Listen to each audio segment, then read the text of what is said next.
지금으로부터 40년 전 그 어떠한 힌트 없이 2021년에 벌어지고 있는 일들을 정확하게 맞춘 미국의 이해용갑과 충격적인 새로운 예언을 남겼다고 합니다. 그는 대한민국의 미래에 대해 언급했다고 하는데요. 2045년에 이르러 대한민국이 세계 최강대국으로 거듭난다는 주장을 펼쳤다고 합니다. 대체 무슨 내용의 예언인지 지금부터 자세하게 설명해 드리겠습니다.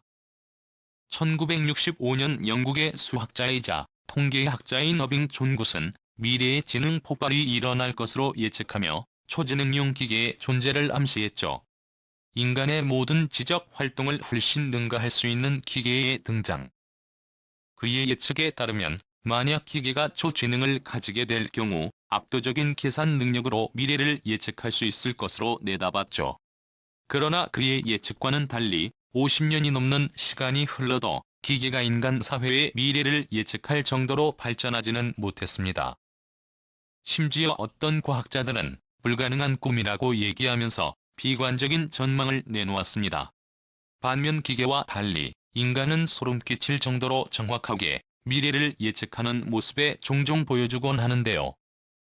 소위 말하는 예언가들은 미래에서 온 것처럼 정확하게 미래의 모습을 예언했습니다.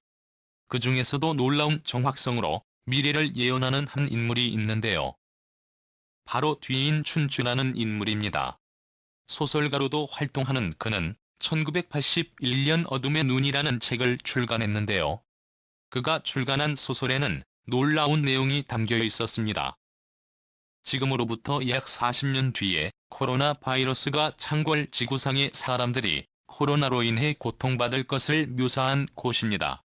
심지어 바이러스가 퍼진 장소를 중국완이라고 명시하며 우한 400이라는 인공 바이러스가 중국 연구소에서 만들어진 것이라는 주장을 펼쳤는데요.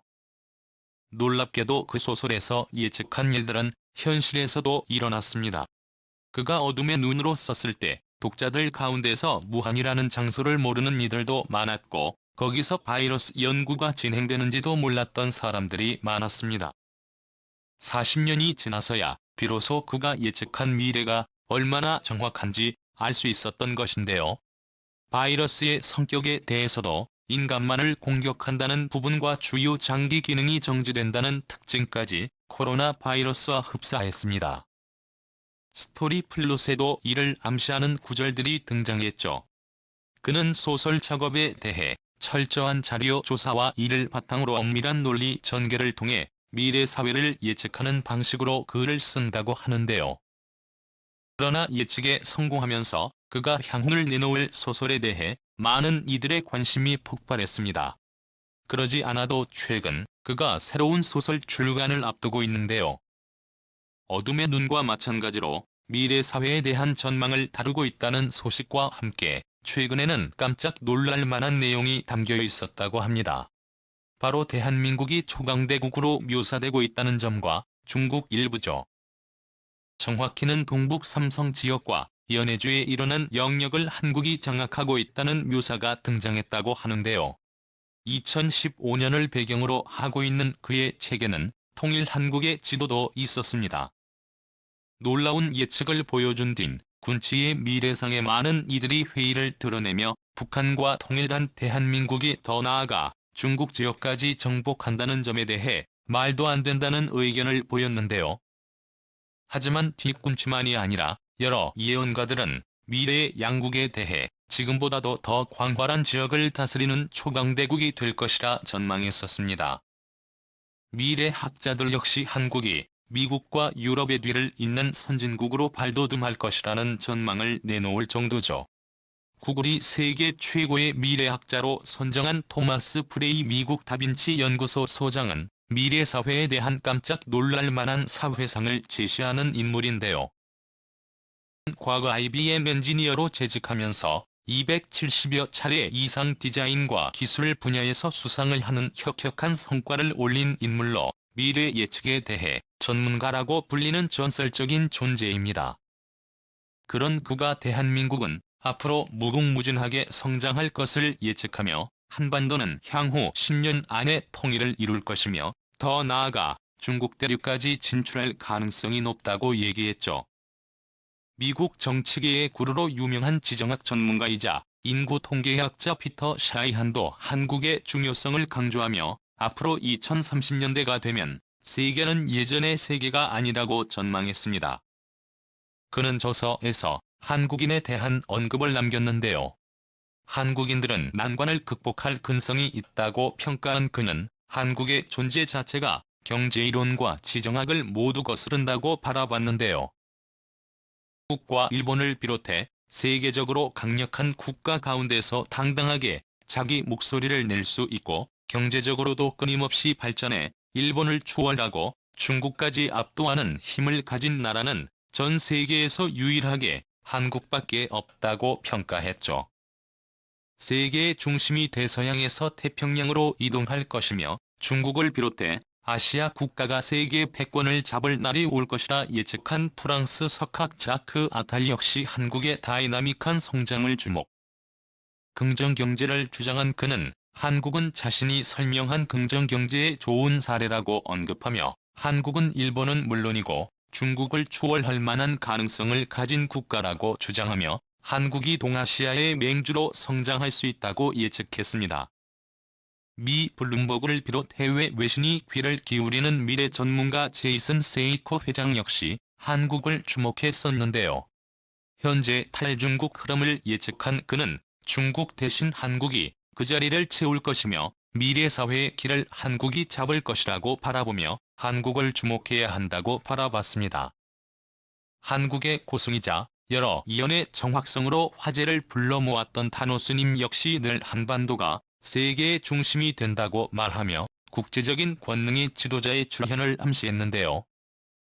그는 한국이 조만간 통일을 할 것이며 통일 한국의 등장으로 대한민국은 유례 없이 부강한 시기를 누릴 것이라고 전망했는데요. 이에 그치지 않고 향후 미래의 새 지각 변동에 대해 예언했습니다.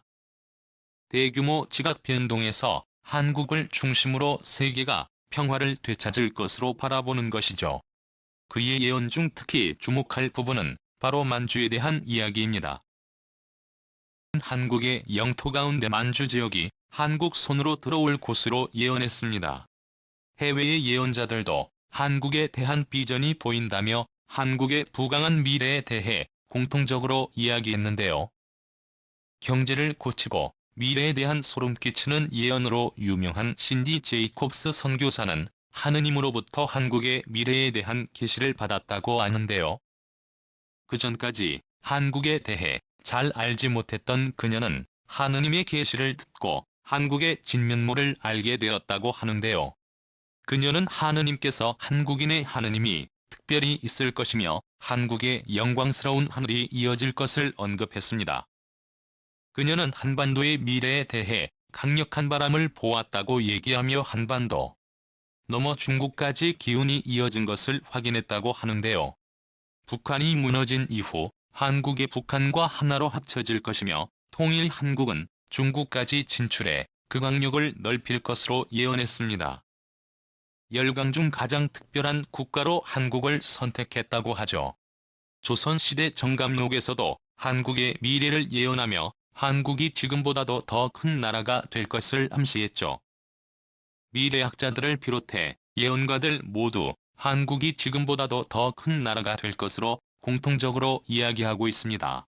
이미 대한민국은 경제 수준만 따져보면 세계 10위권에 들었으며 군사력은 세계 6위에 해당하는 놀라운 업적을 이루었습니다.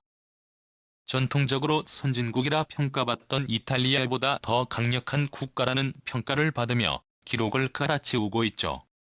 반면 미국을 제치고 세계 최강대국이 될 것으로 전망했던 중국은 불안화로 인해 주요 도시가 봉쇄되면서 여전히 바이러스의 영향 아래에서 벗어나지 못하고 있습니다.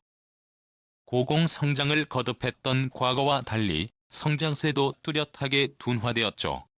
게다가 반도체를 비롯해 첨단 기술의 기술력도 부족한 것이 드러나 중국 각지에서는 중앙정부의 성장세에 불만을 품은 이들이 나타났습니다. 세계 그 어느 나라보다도 강한 통제를 하는 중국의 정책에도 불만을 품은 이들이 늘어나면서 중국은 무너지고 있습니다. 동북 삼성을 비롯해 만주 지역에서는 서서히 한계를 드러내는 중국 대신 성장하는 한국에게 묻자는 의견이 나올 정도로 중국은 실책을 거듭하고 있죠. 예언가들이 얘기한 한국의 미래가 몇 년 안에 현실로 나타날 수 있습니다. 하와이대 명예교수이자 세계적인 미래학자 짐 데이터는 코로나 이후 한국의 성장 속도에 감탄하며 대위기 이후 한국과 미국의 4가지 미래라는 보고서를 냈는데요. 한국의 현실에 대해 누구보다도 냉정하게 바라보는 그는 그 어느 때보다 전 세계적으로 주목을 받고 있는 지금 한국의 기세는 다른 어떤 나라들보다 강하다고 평가하며 다양한 국가들이 한국을 롤모델로 삼고 있다는 이야기를 했죠. 그조차도 한국의 통일에 대해 언급하면서 미래의 한국이 중국 일부까지 차지할 수 있다는 관측을 내놓았습니다. 향후 한국의 미래는 상상 그 이상이라고 볼 수 있죠. 유엔에서 최초로 개발도상국 지위에서 선진국으로 거듭난 대한민국. 예언가들의 예측처럼 한국이 북한을 통일하고 동북 삼성과 연해주까지 손에 넣어 최강대국으로 군림할 수 있기를 기원해 보겠습니다. 실제해 주셔서 감사합니다.